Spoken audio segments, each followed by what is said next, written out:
बनवणार आहे शेवग्याच्या शेंगाची भाजी। तर त्यामध्ये एक बटाटा टाकून घेतलेला आहे कट करून, आणि इथं साहित्य घेतलेलं आहे भाजून, हे सगळं भाजून घेतलेलं आहे। त्यामध्ये कांदा, लवंगा, मिऱ्या आणि भाजलेले शेंगदाणे, धने, तेजपत्ता, अद्रक आणि लसूण हे सगळं भाजून घेतलेलं आहे आणि आता ते बारीक करायचं आहे।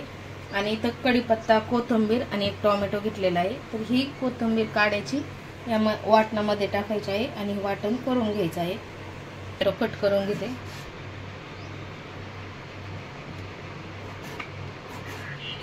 धुवून घेतलेलं आहे।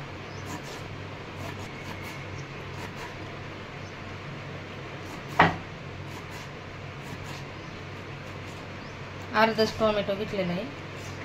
तर ज्या कढईमध्ये ना कांदा, धने, लवंगा, मिऱ्या हे सगळं भाजून घेतलेलं आहे ना, त्याच कढईमध्ये आता तेल टाकून घेतलेलं आहे। आणखी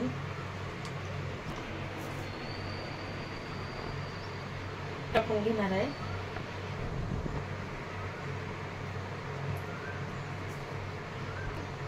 आधी थोड्या पाण्यामध्ये शिजून पण घेतो, मीठ आणि थोडी हळद टाकून, किंवा हळद नाही टाकली नुसतं मीठ पाणी टाकून शिजवून घेते, पण हे पटकन शिजतात त्यामुळे मी नाही शिजवून घेतलेलं पहिल्यांदा।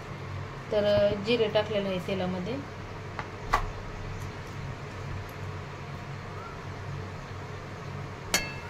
आणि यामध्ये ना ते बटाटे आणि शेंगा टाकून घेणार आहे। आधी थोडं मीठ टाकून घेतलेलं आहे, म्हणजे शेंगा बटाटा चवीला छान लागेल खाताना। यामध्ये आता कढीपत्ता टाकून घेतो आणि टोमॅटो, कारण बाकी साहित्य आपण सगळं भाजून घेतलेलं आहे, भाजून घेऊन बारीक केलेलं आहे।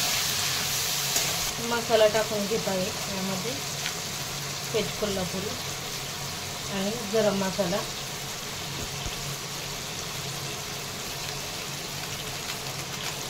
गरम मसाला आणि ही कोल्हापुरी आणि लाल तिखट।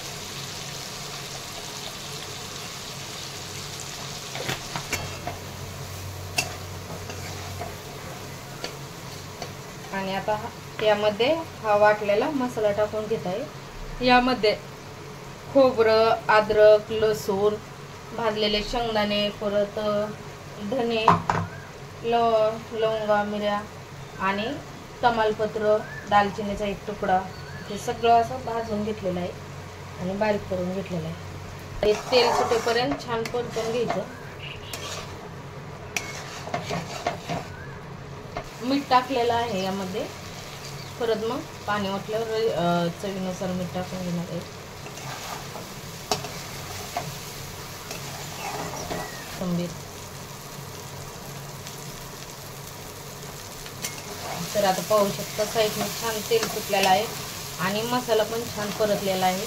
आता यामध्ये गरम किंवा गार पाणी टाकू शकता, गरम पाणी टाकलेलं चांगलं आहे, पण आता मी गरम नाही केलेलं, थंडच पाणी टाकताना, कारण आहे ना म्हणजे लवकर गरम होते, किंवा घट्ट भाजी पाहिजे तशी करून घ्यायची।